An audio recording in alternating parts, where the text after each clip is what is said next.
And I quote, "I'll be there in a minute. Give me a second." Time is relative, folks. Time is relative. Yes. So, hey, cheers to everybody in the chat. They're a division rival. I don't care how many wins they get. Screw them. That wasn't the take I was expecting to hear.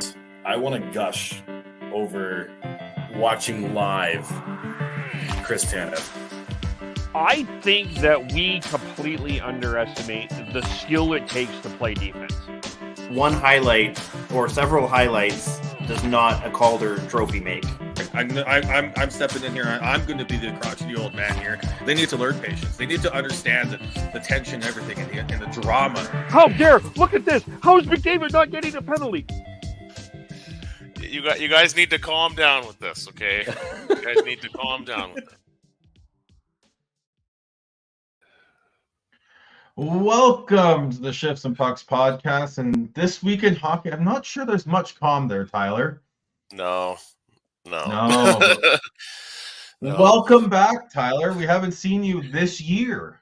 Yeah, thank you for the welcome back, and nice to chat with you again and all the loyal followers of Shifts and Pucks. It's been we were just saying before we came on the air here, where has January gone? And that's it's been very busy hockey-wise for me between playing and refereeing. It's just been flying by here. I can't believe that the playoffs are just around the corner. Yeah, you weren't able to join us last weekend because you had your own hockey day in Canada.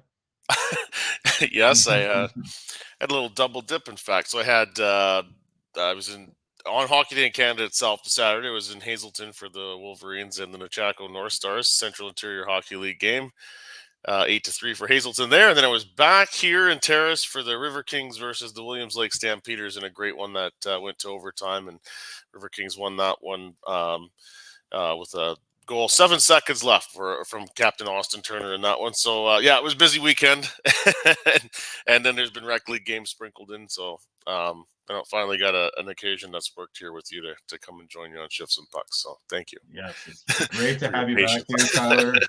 Yeah, you survived your version of the cold snap, and we survived our even worse one here. We're getting ready for an atmospheric river.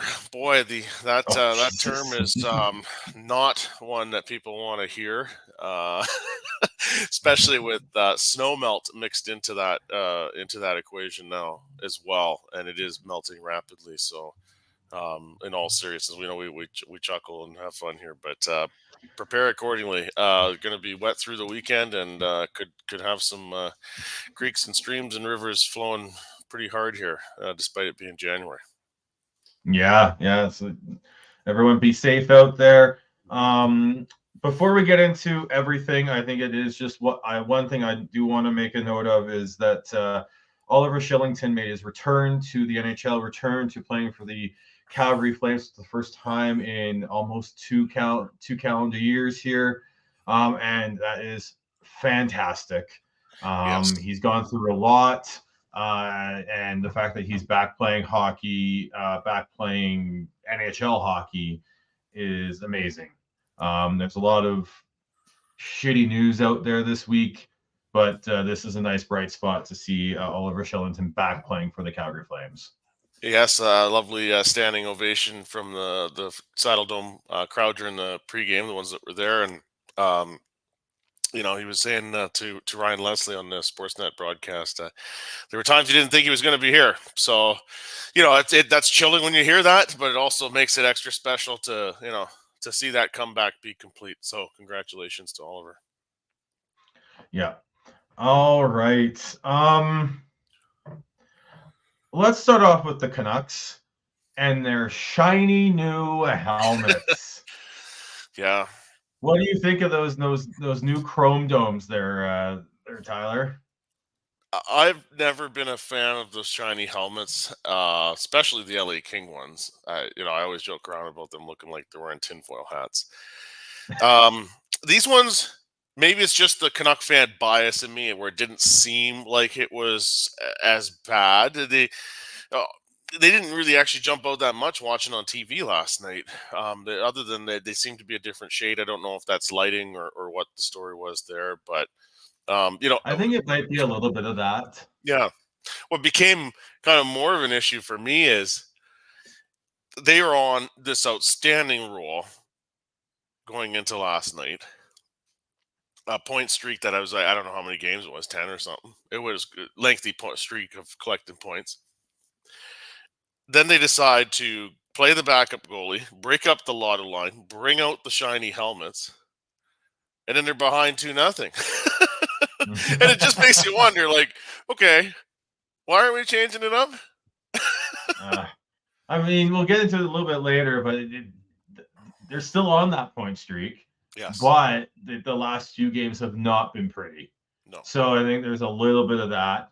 Yeah, in terms of the helmets, the Golden Knights gold, chrome gold helmets and the LA Kings chrome silver ones, they're very flashy, very like in your face with how they look. I'm someone who likes anything sort of goofy and fun like that. It just there's so much times where I feel like we criticize for the sake of criticizing. There's probably tweaks, but I think the darker color with the chrome works because I think it's still up close. It looks shiny. I think it looks good, but it's not in your face and distracting when watching from the main camera angle that we get from like what we got from Rogers Arena, as well as other arenas around the league. I'd love to see other teams do it with like just not going. Even the Kings, they need to redo them and make them like a black chrome. Like I think that would be fantastic. Yeah. And I think I'm not sure how the Golden Knights would do it. At least the Golden Knights, it's a golden helmet. It works. Like I think it's not. I think if you're to rank the three that have been done so far, then it's Canucks, Golden Knights, and then Kings.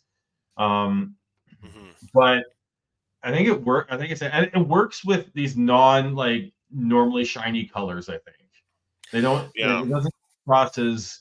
I've seen some mock-ups of like some red ones for like if the Flames were to do it, other blue ones for Oilers, Leafs, a darker blue one for like Jets. I think it works, but it's with the colors that are already shiny, it can be just too much. I think is what it really comes down to. But I just like it when they try these fun things. Like not everything's gonna hit. But sometimes with the players themselves. It was interesting last night. There was a graphic that flashed up on the Sportsnet telecast. I guess a couple of comments. There was JT Miller and Rick Tocchet. They were asked about the helmets. Most of the time with these kinds of things, the players give the professional, politically correct answer about, no, I think they're a sharp look and blah, blah. I mean, it's just, like it's window dressing, whatever they have to say, really. Yeah. JT Miller, we wear what we're told to wear. And I think Tocchet saying something like, I'm not a fashion designer, like kind of wanted to brush off the issues. Credit for honesty, but I don't think they were necessarily that overjoyed by the shiny helmets themselves. Tocchett's not a fashion expert like everyone on Twitter, so yeah. Well, imagine if you're the coach, you're standing back there. I mean, it must be like you almost need like sunglasses to put on. I mean, yeah. even Ray Ferraro was like, it's going to take time to get used to. Yes. It's a very diplomatic answer there. Absolutely. I'm thrilled that Ray was on color for that game just because he got some of that. It was great. Yeah. But yeah, before that we more Canucks stuff. Carson Soucy is injured again, out for 5 to 6 weeks with a broken knuckle. You feel for him. Yeah, because he's been great, and no disrespect to Noah Juleson, but it's just not quite the same without Carson Soucy. Yeah, it's not. It's when you look at how you go all the way back to the Blues, how that blue line was built. You look at how the Vegas's blue line is built. You've got one or two puck movers, and then you've got giants. And Juleson's isn't a small guy, but Soucy's big. They brought in Zadorov. They've got Myers. So it does take a little bit away from that. But I think it really sucks for Soucy because he was injured. He was injured early on in the season. Comes back in December. Has played pretty decently, and then this happens again, and he's not able to get into the routine, into the feel comfortable in a new city, new situation from where he was last year. Yeah. So, and he still played pretty decently considering that. So hopefully when he gets back, he's able to get back into it, because it will be 5 to 6 weeks. So he'd be just after the trade deadline, leading into the stretch drive to into the playoffs. So if he can get comfortable and back into the rhythm of things, he'll be in a very good addition for the Canucks around the trade deadline. You mentioned playoffs there. You gave me a little bit of a segue. It was I kind of had like the self-realization last night. We're watching a game here. It was January 24th, and we're getting so used to the success, and they're behind, and they're getting some chances, but just couldn't quite get the stick on it, or just missed the net, or Joel Hofer there flashing the glove a bunch of times, and there was just like this frustration with it watching, and it's just like, boy oh boy, we better start getting ourselves prepared for playoff puck, because it's been a while. If we're like this kind of like level of tense watching in the regular season game, and it's just a little over the halfway mark, I mean the Canucks should get there and should get there in good position, but like the last few years, this was never part of the viewing experience at all, right? No, it wasn't. Even since bubble hockey and the all that, like the way I've watched hockey has changed so much. A lot of it's been a lot of mental health related for me. I'll be honest with that. But even now, I'm starting to get a little more animated again. And it's good, it's fun, but it's just but everything gets turned up a notch once playoff puck starts. So start doing your stretches, start warming up, Canucks fans, because it looks like it's gonna happen. Yeah, and then the other part of that too is angst over the officiating. That was on full display too. So no, we're starting to tip the toes into the water just with all of that stuff. Yeah, and get quick segue into that there, Tyler. Last night's non-call on the overtime winner. What was your take on that? Yeah, I mean, I think that I know it's diplomatic or it's a little bit of a political answer to say that it's borderline, but that is the kind of call that you see broadly. It's kind of 50-50 whether it gets called.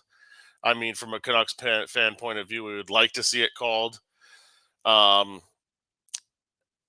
What was the referee's thought? My guess is they thought Petey went down pretty easily. Certainly the way he rolled around afterwards didn't help his case. But the call, the decision's made by that point. It's not really like that was a factor, really. I really appreciated Petey's comment today about that, and really a sign of the maturity of the team at this point, and his maturity and leadership. How both him and Rick talking last night and then today, Petey, they didn't take the bait on that. They basically, kind of pointed to all the other things that went wrong in the overtime that led up to giving up the goal. And I think Petey mentioned turning the puck over a couple of times. So, to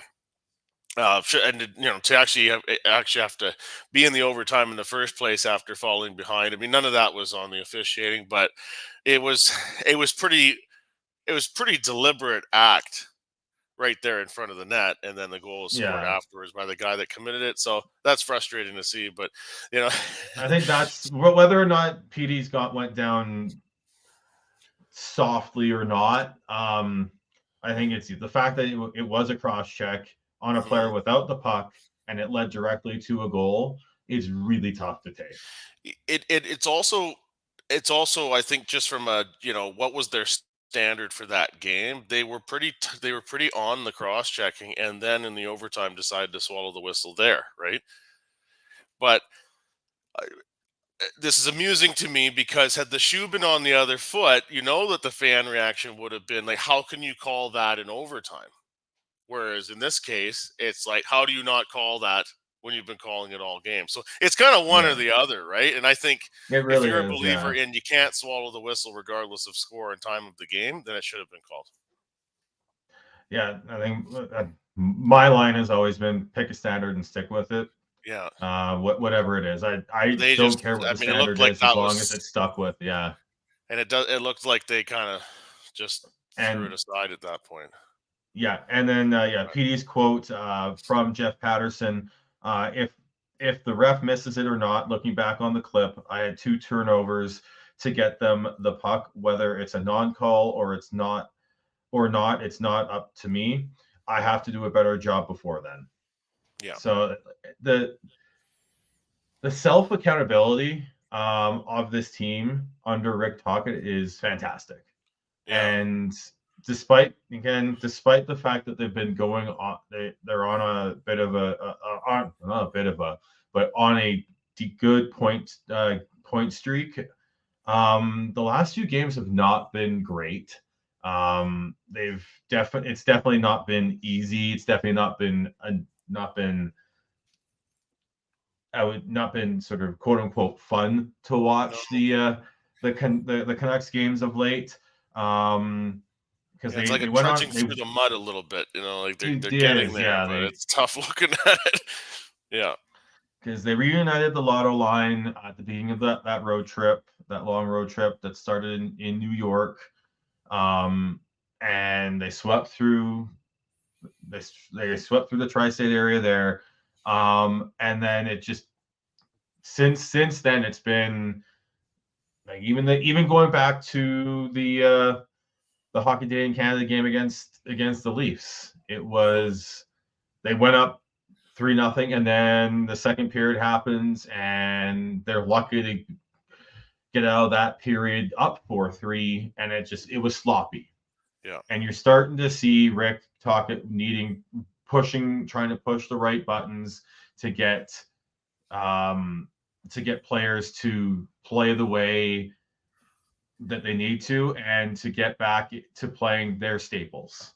Yeah. Like he always talks about the staples of the game, and it's basically the details. Forechecking hard, being positionally strong defensively, making the right reads, not forcing the puck. But you're seeing that more and more right now. So I think you're having PD talk about him needing to be better. You've got other players as well talking about that, as well as Rick Tocchet. So I think this might just be a bit of a mid-season sort of lull. I think It's so. And so their hard to schedule has be been, on the ball. yeah. And It's their so schedule hard to has be been on the busy. They're ball for 82 games. So you're Yeah. going to have ebbs and flows to the season. And to your point with the schedule, Yeah, I mean, the only real break in it was right around Christmas time. I mean, it's been pretty steady every 2 or 3 days here. Like it's there. This All-Star break is going to be very welcome for a lot of teams, but certainly it feels that way with the Canucks. And if they just come off another one of their Eastern road trips not too long ago, and it's I mean, look, they still picked up another point, and we're picking it apart. In a situation where it seems so unlikely that they would get it back and get it to the overtime, and stick tap to Pius Suter as well for the hat trick last night, a second of his career. But in terms of the coach and trying to get the most out of his team, he's pulled a lot of levers. He's pulled public accountability as a lever as well with a number of players, including now last night Elias Pettersson. It was a bit of a frank comment. Farin Lalji from TSN asking about PD's play, and the coach saying he hasn't really been thrilled with the last 3 or 4 games. from Petey, and that's, I think it's true. Last night it was hard kind of watching Petey's play, frankly, but that also shows kind of like where the bar has been raised to now for him and the team. So, Petey's what happened with him getting knocked over, and then the non-call, and then his reaction to it, and then his comments today. I could probably tell the guy's feeling a little frustrated right now. Yeah, and that's how it goes. He'll get it back. Yeah, it's they have the ebbs and flows of the season. When especially when it's this long, 82 games is a long slog for a very physical game that hockey is. What was your take on and how you felt when you saw that Rick Tocchet had separated the Lotto line again? Well, I think it's just, it's a coach looking at the season with the bigger picture in mind, right? You don't want to go to the playoffs and then suddenly be trying all these things you haven't been doing before. If I were the coach, that's the philosophy I would work with. You got to use the regular season as tuning up for the playoffs a little bit. I know you don't want to go crazy with that because you got to get there first. But they are in a position with a little bit of wiggle room where if his top guys are not producing and they're continuing to collect points in the standings from the depth, but I mean, really, when it comes to it, they need those top guys to be going. So he's trying something different to get them going, but there is that opposite effect is like, now you're moving people around the lineup, and there's too many changes, right? And you're doing this at the same time as Thatcher Demko not playing. And it looked a little flat and disjointed.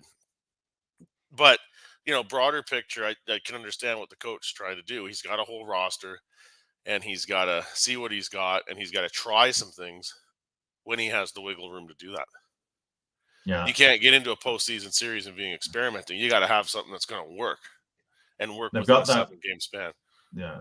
They've got the rock that is the third line that they've gotten together, he hasn't touched.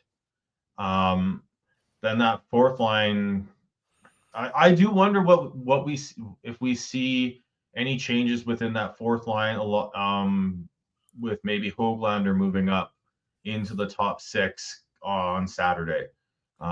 Rick Tocchet also had a comment about Ilya Mikheyev and basically saying he needs to play, which is quite the compliment to Nils Höglander, who has been a player that has been criticized for his play in the past. So he was fully in the doghouse with Bruce Boudreau prior to Rick Tocchet. So yeah, he's come a long way. We're very proud of that, obviously. Yeah, and I wonder if we'll see maybe Kuzmenko or Mikheyev down on the fourth line on Saturday with Höglander going up, because I think for whatever reason Mikheyev and Kuzmenko just don't seem to have the chemistry that they had at the beginning of the season, or even going into the beginning of last season. So it's going to be, I think that's something to watch for Saturday's game specifically, especially after that comment from Rick Tocchet. Yeah. Höglander's been, I would like to see him get a shot up the lineup as well. He's been such a spark plug for that forward group with the Canucks this year, and he's earned that opportunity, and let's see what kind of energy he can bring in, perhaps generate a couple more chances for some of those other guys. Yeah, during the few podcasts we've had this month, we've talked a little bit about the approach the Canucks should be taking going into the trade deadline, now that it's we're looking at just over a month away, actually. Mm-hmm. So my take is I don't want to see them going after any big name rentals with big priced rentals. So that to me, that's say no to Lindholm, say no to Gensel, even Tanev, I would say no to at this point. Unfortunately, I just don't see the value in going out and getting those players with the price that they probably will demand. Mm-hmm. Much rather them look at even just getting another sort of middle six forward that can they can rotate in and out of the top six that plays that forechecking style that Rick Tocchet wants and is demanding of his players.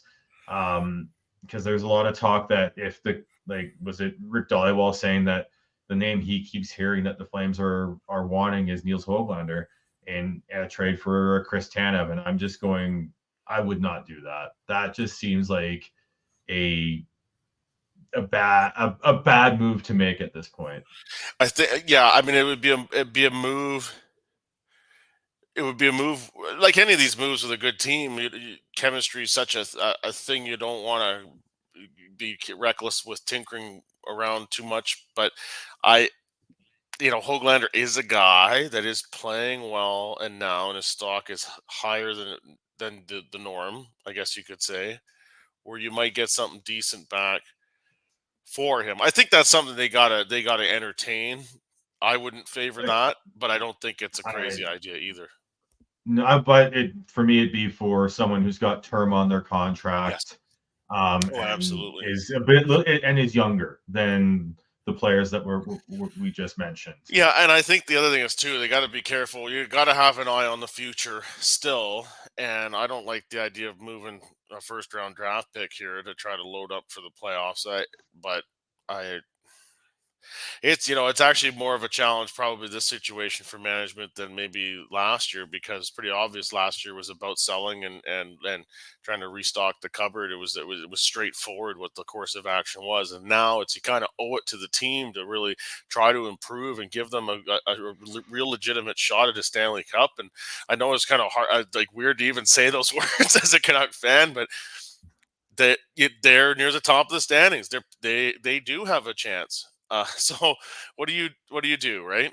I suspect there's going to be somebody that's moved, and there's going to be a little bit of concern around that. But you're gonna have to part with something decent if you actually want to get a good player with term and control, to come back the other way.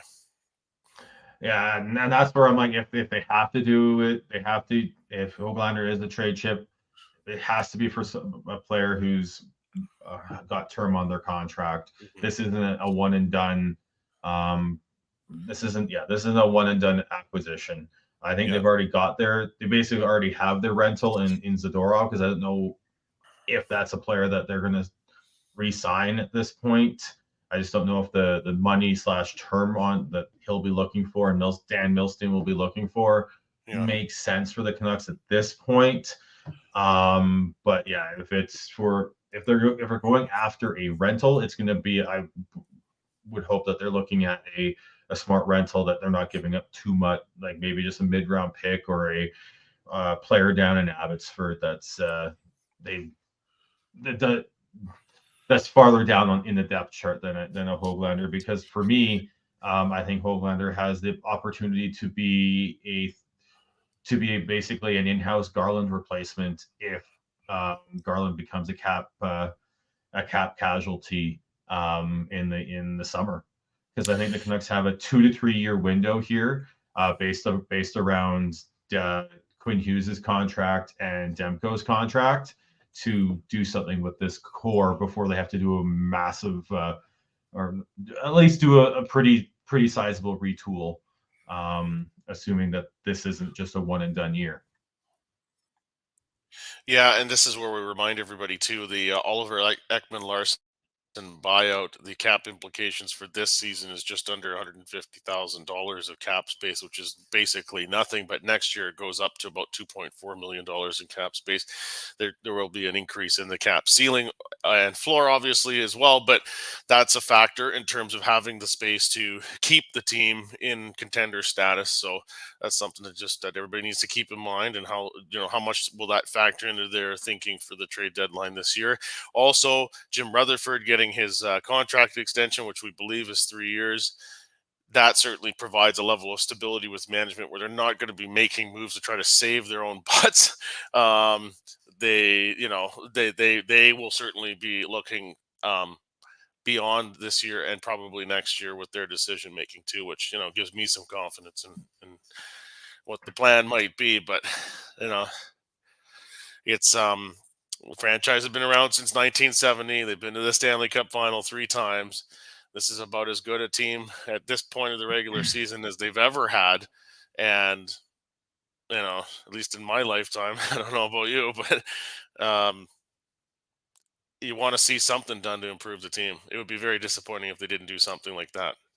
Yeah, as much as I don't want to, you don't want to give up like a draft capital, to help the future. I do think the first round pick is in play this year. It sounds like they aren't going to trade Lekaramaki or Willander. I'd be very surprised if they're if or Bruskevich. I doubt those three are going to be moved. I think the player that if you're going to watch a player in the system though that might be moved is Puck Holzen. I think he still probably has some value being a former top half of the first round pick. Can't remember exactly where it was. Around the 10 mark.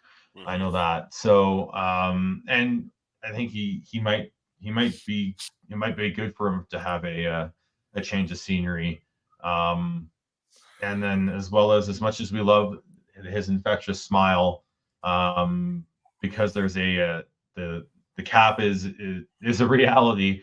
And if you're trying to bring in a big name with a big salary and a big cap hit, Kuzmenko's unfortunately probably going to be part of that. Yeah. If they try and swing for the fences as well. So, and boy, that was an adventure with him last night too, wasn't it? Yeah.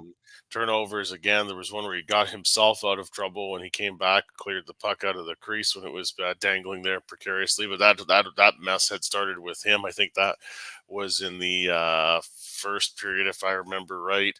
The 4-minute high stick, just really careless with the stick. I mean, how they looked at it on the tablet and he's arguing. I mean, how do they not call that? I mean, he just gouged the guy right in the face with his stick. Like, yeah, right? Like, man, the team picked him up too and killed it off. But like, you just can't do that, Andre, when you're on a good team competing for a spot every night. You just can't.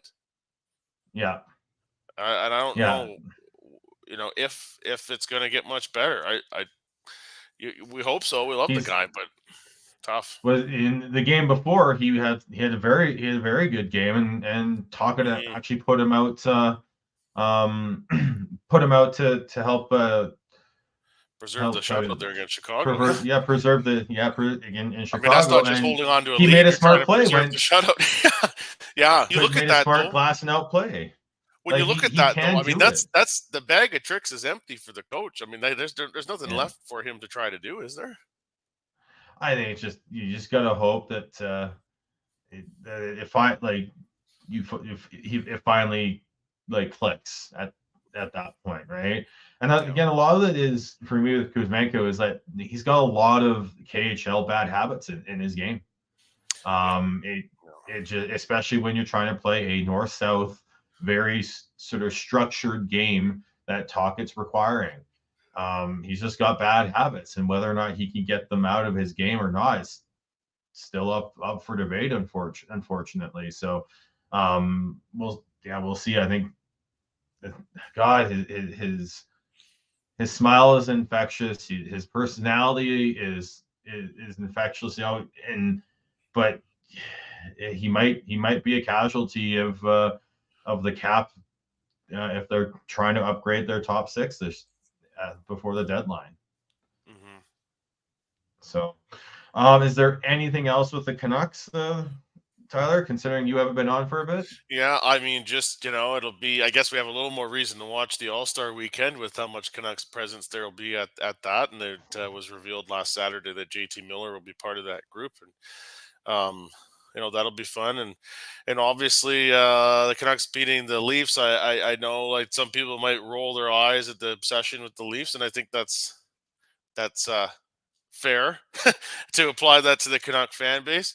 But the reality is it is although just one of the 82 games, it is a little bit more satisfying just with that natural kind of, Canadian city versus Canadian city, and the media and all that stuff that surrounds it, the 4 o'clock start, all of those things do make it a little bit extra satisfying for people when the Canucks pull out a win at home against Toronto. And they had to work for it. They just about gave it away after that dreaded 3-0 lead, but still, it is a win, and people pretty satisfied with that and kept their roll going here. So now it's this coming Saturday against Columbus, and a little bit of revenge to be had there after having a tough day game on Martin Luther King Day in Columbus to finish out the long road trip. So hopefully the Canucks can go into the All-Star break with some momentum there. Yes. All right. With that, we're done with the Canucks for tonight. We'll just get right into it. Yesterday, it was announced by the London police that they had summoned 5 players from the World Junior team from 2018 to turn themselves in to be charged with sexual assault. We don't have any official charges laid to specific people just yet, but we now have 5 players who have been granted leave by their respective teams. So hard to not connect the dots there. But the 5 players are Dylan Dubé from the Flames, Carter Hart from the Philadelphia Flyers, Alex Formenton, formerly of the Ottawa Senators, playing in Switzerland. And then you have Michael McLeod and Cal Foote from the New Jersey Devils. It was a very emotional day for hockey fans yesterday. It was a very tough day to try and parse through anger and everything like that. I think the first and foremost for me, I really hope that whatever comes out of this, and there's still a lot to come out of this, that I hope that the victim in all this and their friends and family get some sort of closure out of this at some point, because there's so much, it's just being dragged on for so long. And the London police is doing their due diligence to make sure that all their ducks are in a row, and they're making sure that there's nothing that can get circumvented, and we can see justice be served here. So I think there's a lot of patience that needs to be exercised here by everyone. And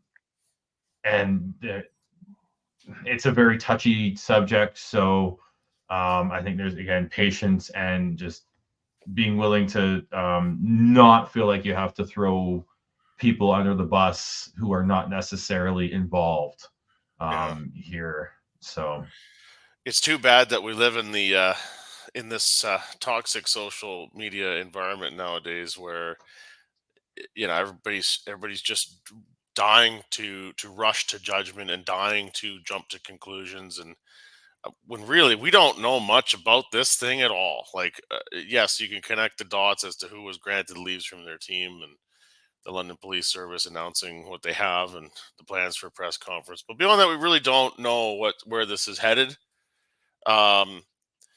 You mentioned wishing the best for the victim to get some closure to this whole saga. Yes, there is that.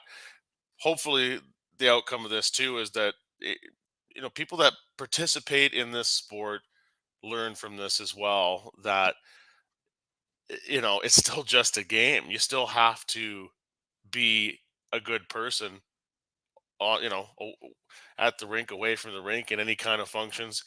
Sports is supposed to be about making good people out of the athletes, and it's looking like the sport's kind of failed in that regard with this, right? And there's other cases, so you hope that long term that kind of thing ends up changing. But my frustration is the lack of patience. I'm just pleading with people to just let this process unfold, and then we'll see what happens from there. And I do suspect that If charges are laid and we have names of who is facing charges, then I would expect the NHL and Hockey Canada will come down with some pretty severe suspensions for those people. Yes. But we're not there yet. And yeah, Let's just let the no. process unfold. Yes. So unfortunately, it puts a black mark on the sport. But hopefully that like I said just a moment ago, hopefully that there will be lessons learned from this for everybody, and the sport will be in a better place later on as a result.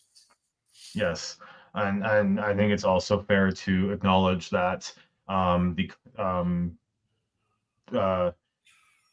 the current the way the legal system has acted in the past and currently, when it comes to sexual assault, there's a lot to be left wanting in terms of making sure that giving the victims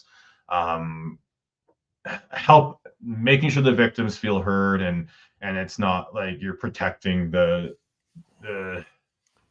the people who have done this to the victims too. So, and I know that has been an issue with a lot of people who are trying to preach patience and say let the process play out. I can understand why that saying that may not hit well, but may not land well with some other people. And I think it's a very fair argument to bring up. I think for right now, from what I think Tyler and I are very similar in how this is at this point, it's there's only so much information out there, and you have to be patient for that information to come out. And also, I think it's fair to say that it's not the job of sports beat reporters to have this information. We are lucky enough to have people like Katie Strang and why did I just draw a blank? Rick Westhead, who have done absolutely fantastic jobs doing proper investigative journalism on this specific topic as well as others. And I think it's fair that they deserve to be. It should be to me. It should be left up to those people, those journalists who have the time and the resources to be able to get this information and go through it and then provide it to the public in a very responsible way, and that takes time.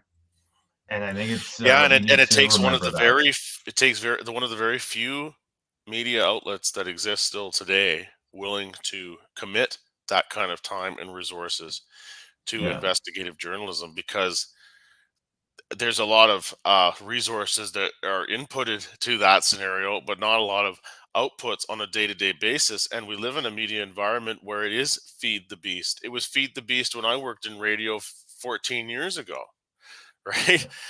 So that's the thing. Like, people are on the insiders of the Elliot Friedmans and the Pierre LeBruns and the Darren Dragers. Well, they do a different type of sports journalism. They are chasing scoops on a day-to-day basis and breaking news around scoops, but it's day-to-day type of stuff. It's not this type of journalism where you have to spend a great deal of time and build a lot of trust and form a network of contacts to try to get people to come forward who are in possession of very sensitive information, and then do the vetting process to make sure that when you go public with a story that could destroy people's careers, that it's correct, right?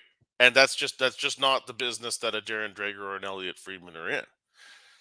That's not they don't do that type of journalism, and their employers are not expecting them to do that type of journalism. So so when we preach, more people to have more understanding about that and to be patient to allow the legal process with the London Police Service and the charges and all this stuff that we found out about recently to play out, that doesn't mean we're trying to defend these guys.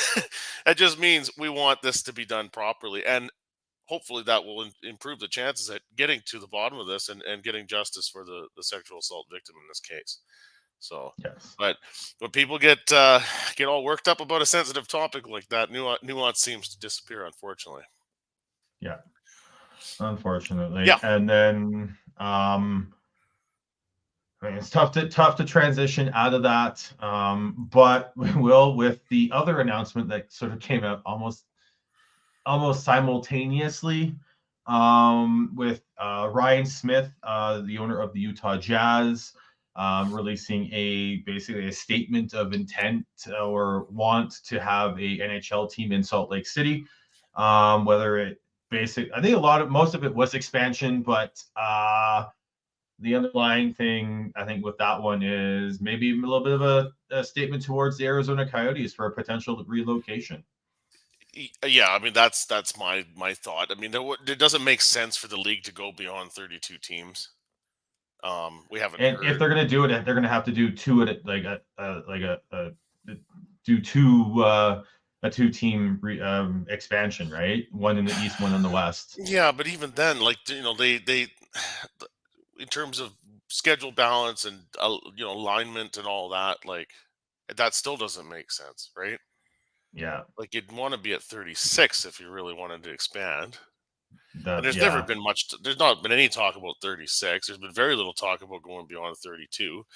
32 is that ideal number for how for the four divisions and balanced schedule and all that. No, it's really about putting pressure on Arizona. It's clearly there's not much movement there with Tempe to come up with a permanent solution. And, how convenient that Salt Lake City is would not disrupt the whole alignment thing.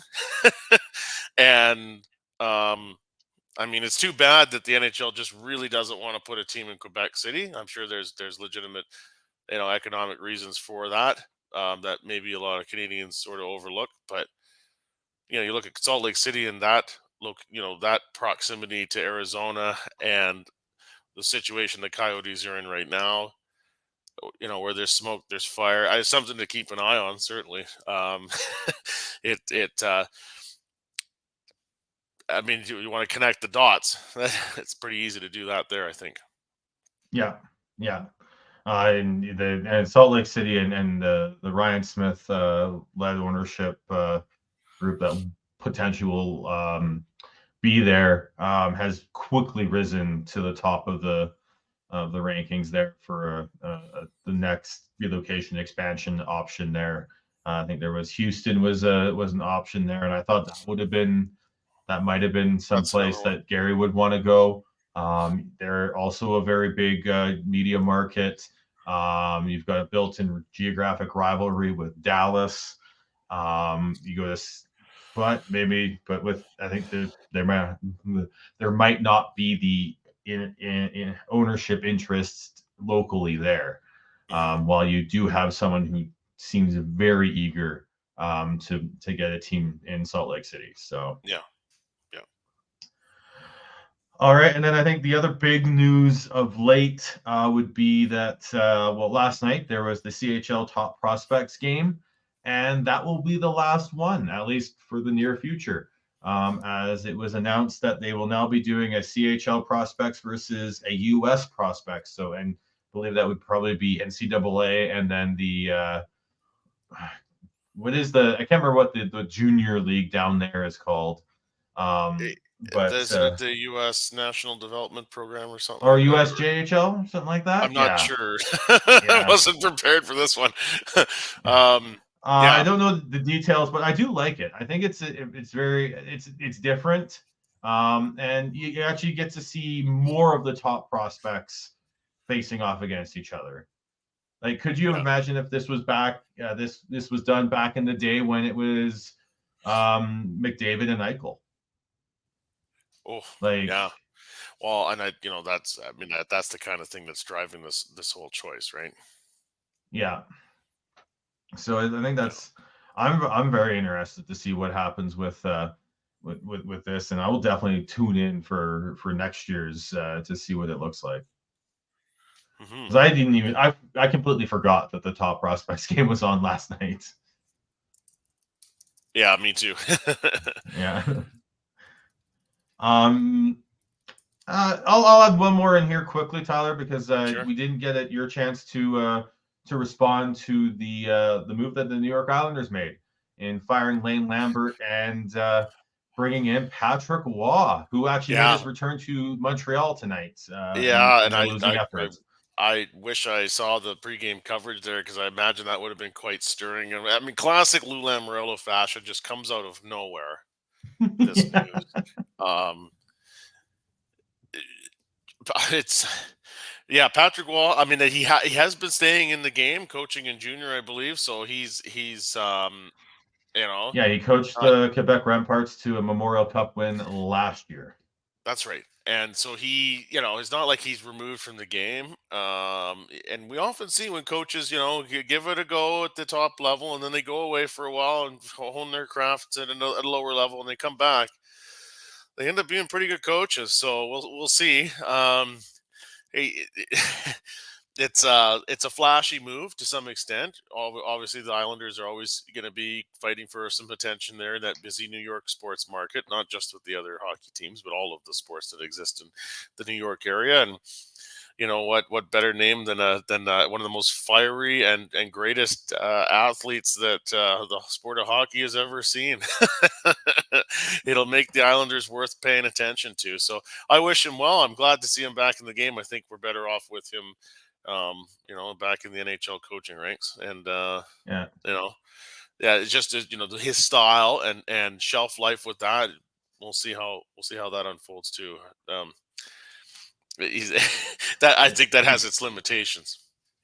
It's too bad Bruce Boudreau is still not in the league. And remember that argument between those two years ago? Yes. I'm sure Patty will find someone else to was get Boudreau into coaching the Ducks when that happened in Colorado? Yes, I believe so. Yeah. Avalanche coach. Yeah. Yeah, man. I just remember that partition. It just kept. It's like that's the quality of putting this rink together. Eh? You could just shove a partition back and forth like that. There's just nothing holding that thing down. No. Wow. That's just one of those many all-time classic clips. It is. Yeah. I believe that's everything in terms of the general hockey news for right now. And then we'll just move on to one last question. We've had a little bit of a heavier episode with one of the topics earlier. So I thought we'd do something a little more fun. With the All-Star game coming up, the revamped All-Star skills competition coming up, which one of the All-Star skills competition events would you have the best chance to not embarrass yourself in? Oh boy. So let's just go through the round one. Use those ones because that's the ones that all the participants are taking part in. So you've got the fastest skater, the hardest shot, stick handling challenge, one-timers, passing challenge, and accuracy shooting. So which one would I, if it were me in the skills competition, would I probably fare the best at or the least worst at? Yeah. I guess with the one-timers, you'd have to hit the net, hey? Yeah, I think you need to. Yeah, I'm gonna go. I'm gonna have to go with that one by default. I mean, I think my passing is probably above my overall skill level as a hockey player, but I've never been considered the hardest skater, the fastest skater, or the hardest shot. And stick handling is a nightmare on a good day. So shooting accuracy, that could be the worst. I don't know, Sean. I think I'm gonna have to go with the one-timers just by default. Yeah, I mean, like I was never a fast stick skater. handling. Like if you see me out in the middle of the ice going around a couple of guys, there's no more moves left to be had. Just like get open. Noble needs somebody now. He's not getting around that third guy. Yeah, for me, like it's never a fastest skater. The hardest shot, I had a decently hard shot when I played, but I really haven't picked up a stick in a long time. Yeah. So with the technology now, I don't know if I could. I think you'd need be at least surprised at a how hard season. you can shoot the puck with today's stick technology. You get yourself a $300 stick, we'll Yeah. line you up with one, and boy, you'd be amazed. Hey, man, a few weeks ago, I somehow found myself officiating a U13 rep game. I'll be doing one on Saturday, actually, again. Yeah. But so yeah, I'm like, geez, what kind of play is it going to be for 11 and 12-year-olds? And like, it was actually very good. And like, they could, like, 11-year-olds and 12-year-olds with current like stick technology, they can whistle the puck, man. They really can. So don't sell yourself short on that. Yeah, one timers. I just don't know where it would go. Oh, Like, I yeah. always Is it thought it was a connecting decent with the puck, passer or as is it well. actually still putting it into the net? Yeah, right. I always thought it was a decent passer, but I think again, it's just probably the skill. Like, I'm not sure there. Accuracy shooting, maybe. How far away I'm from the actually net gonna are go. we talking?